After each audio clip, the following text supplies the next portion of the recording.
Good morning बच्चों। जैसा कि पिछली क्लास में हमने संविधान सभा के बारे में पढ़ा था, उसके गठन के बारे में, संविधान सभा का जब निर्माण हुआ था तो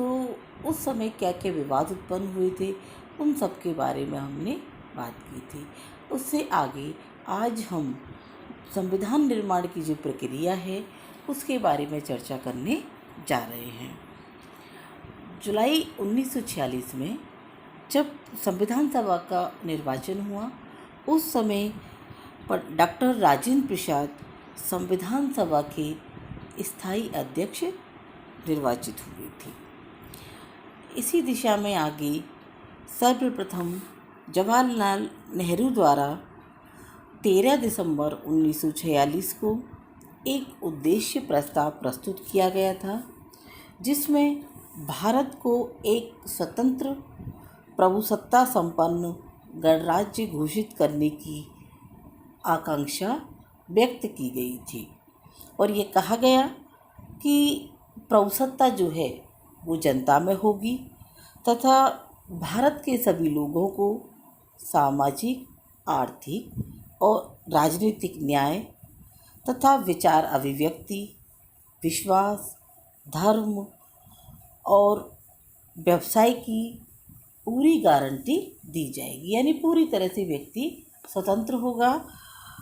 यह उद्देश्य प्रस्ताव ही आगे चल कर के जो भारतीय संविधान की जो प्रस्तावना है उसका आधार बना था। जब ये उद्देश्य प्रस्ताव की स्वीकृति मिल गई तो उसके बाद जो संविधान सभा थी उसने अनेक जो समितियां थीं, जैसे प्रांतीय संविधान समिति, संघ समिति, प्रारूप समिति, वार्ता समिति, जो संघ शक्ति समिति, यानी आदि समितियों की स्थापना की, जिनके अधिकांशतः या तो पंडित नेहरू अध्यक्ष थे और या सरदार वल्लभ भाई पटेल। और इन समितियों के द्वारा बहुत सारे महत्वपूर्ण जो रिपोर्ट हैं वो प्रस्तुत की गई। 29 अगस्त 1947 को संविधान सभा ने प्रारूप समिति की नियुक्ति की, जिसके अध्यक्ष भीमराव डॉक्टर अंबेडकर थे। प्रारूप समिति का कार्य क्या था कि जो संविधान सभा की जो परामर्श शाखा थी और उसके द्वारा जो प्रारूप तैयार किया जाता था उसका निरीक्षण करे यह समिति और फिर संविधान को विचार के लिए संविधान सभा में प्रस्तुत करे। तो उसमें आगे चल कर के फरवरी 1948 में संविधान का जो प्रारूप तैयार किया गया था उसमें प्रारूप समिति द्वारा तथा अन्य समिति के जो सदस्य थे उन्होंने गहराई से उसका अध्ययन किया, उसमें देखा कि कहीं कोई कमी तो नहीं है और अनेक जो संशोधनों के बाद 24 जनवरी 1948 को संविधान की 3 प्रतियां जो है सभा पटल पर रखी गई, यानी संविधान सभा के सामने प्रस्तुत की गई और संविधान के जो कुछ अनुच्छेद थे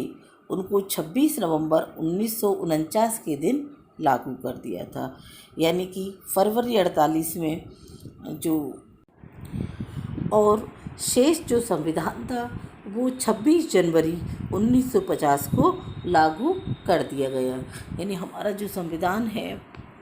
वो 26 जनवरी 1950 के दिन लागू हुआ था। अब संविधान निर्माण के बाद हम जो आगे देख रहे हैं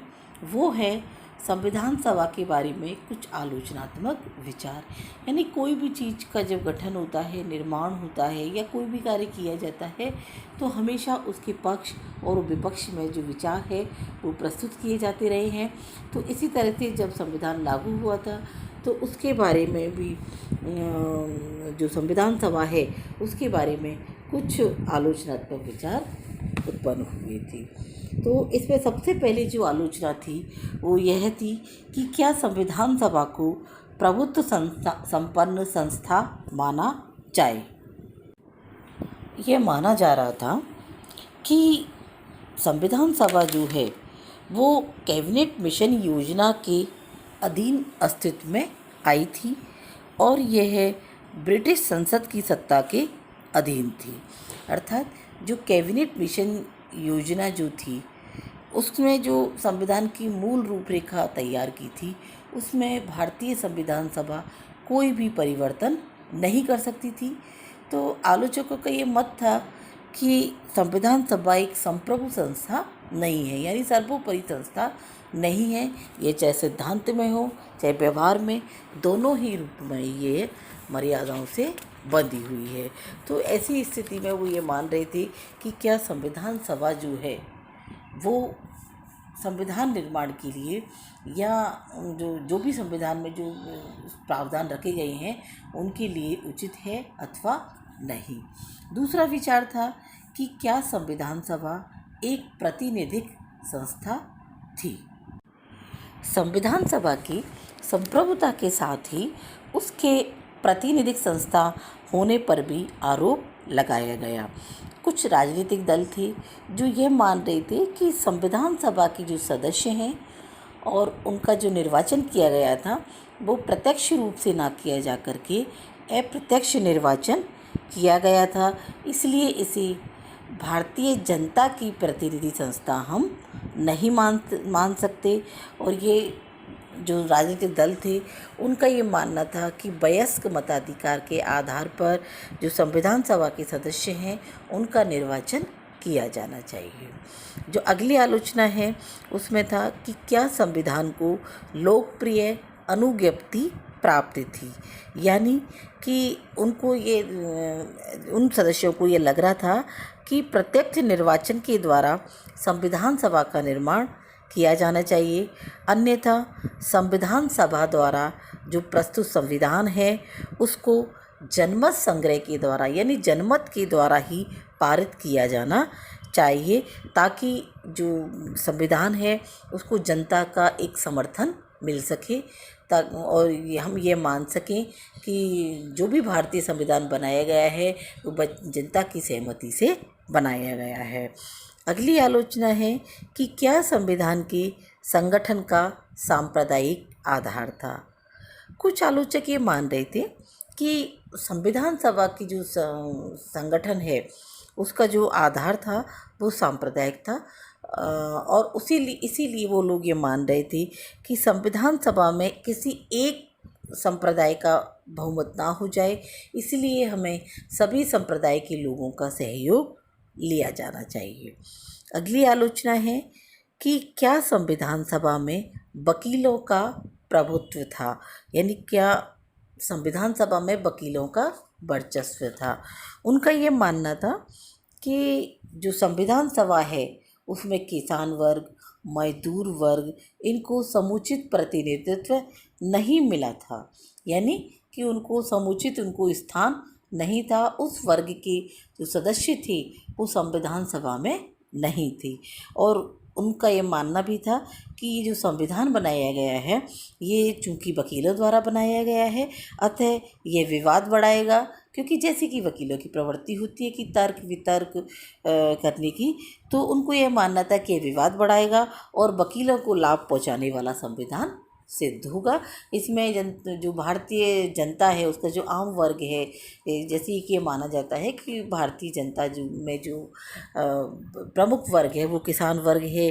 तो या मजदूर वर्ग है, उनको कोई भी स्थान नहीं दिया गया था। तो इस तरह से कुछ तार्किक आधार पर, कुछ तर्कों के आधार पर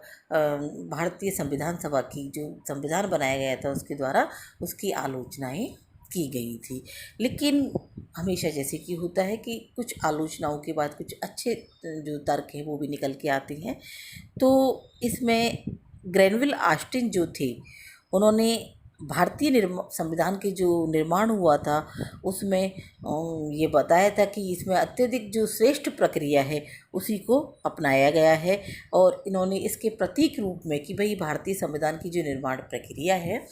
वो श्रेष्ठ है, इसके प्रतीक रूप में उन्होंने दो बातें बताई थी।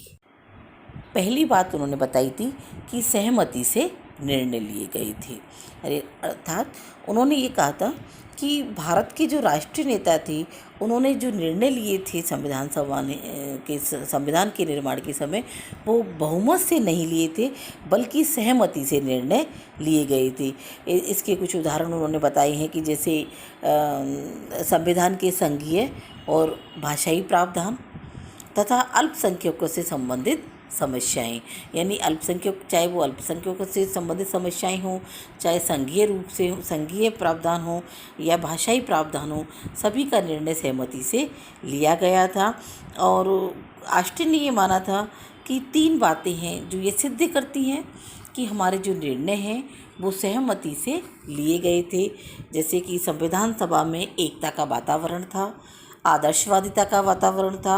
और राष्ट्रीय उद्देश्य की विद्यमानता, यानी सभी का उद्देश्य जो है राष्ट्रीय हित था, ना कि कोई भी किसी का वैयक्तिक हित या व्यक्तिगत हित उसमें समाहित नहीं था। दूसरी उसके बातें उन्होंने कही थी समायोजन का सिद्धांत, अर्थात उन्होंने कहा कि समायोजन जो है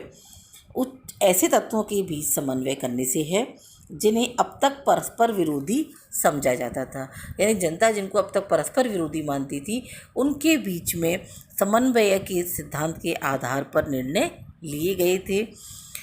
भारत में जब भारतीय संविधान सभा ने जब संविधान निर्माण किया था उसमें सिद्धांतों की जगह व्यवहारिकता के दृष्टिकोण को अपनाया था। यानी सिद्धांत में हम देखते हैं कि कुछ कार्य ऐसे होते हैं जिनको हम ये मानते हैं कि ये कार्य इस तरह से होना चाहिए, लेकिन जब हम उनको व्यवहार में इम्प्लीमेंट करते हैं तो हम देखते हैं कि बहुत सारी परेशानियां आती हैं। तो उनके आधार पर उन्होंने, जो भारतीय संविधान सभा थी, उन्होंने सिद्धांतों के बजाय व्यवहार के आधार पर जो निर्णय लिए गए थे, जैसे इसके उदाहरण के रूप में जैसे केंद्रीय व पंचायत व्यवस्था की भी समन्वय, क्योंकि अगर हम केंद्रीय व्यवस्था और पंचायत इन दोनों को देखें तो इनके बीच में बहुत अंतर देखने को मिलता है। तो इनके बीच में जब तक समन्वय नहीं होगा, कोऑर्डिनेशन नहीं होगा, किसी भी समस्या का समाधान नहीं किया जा सकता। तो केंद्रीय व पंचायत व्यवस्था के बीच समन्वय, एक संघात्मकता व एकात्मक व्यवस्था के बीच समन्वय, यानी हमारे भारत में संघात्मक शासन को अपनाया गया है, लेकिन हमारे यहाँ पर इकहरी नागरिकता, एक ही संविधान, यानी इस तरह की जो कुछ इकहरी नागरिकता, वो एकात्मक संविधान की व्यवस्थाएं भी की गई हैं। तो ये सिद्ध करती है कि हमने सिद्धांतों की अपेक्षा व्यवहार पर ध्यान दिया है, जिसके आधार पर संघात्मकता के साथ में एकात्मक शासन व्यवस्था को भी अपनाया गया है। और इसी तरह की जो कई अन्य प्रावधान रखे गए हैं, जिससे हमने ये माना है कि संविधान सभा ने समायोजन के साथ यानी सहमति के साथ निर्णय लिए गए हैं। और जो हमारी भारतीय संविधान सभा है, उन्होंने संविधान निर्माण के समय श्रेष्ठ प्रक्रिया को ही अपनाया गया है।